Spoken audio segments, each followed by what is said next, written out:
سلام، به کانال کیف لانا خوش اومدید. یه کار مجلسی عروس آوردم براتون. کار بسیار شیک، دهن یراق خارجی، تغییر رنگ نمیده، که هم زنجیر میخوره که براتون نصفش میکنم.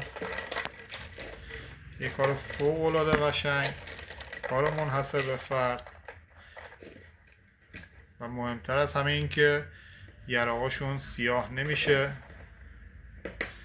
و میتونین برای سالیان دراز استفادهش کنین.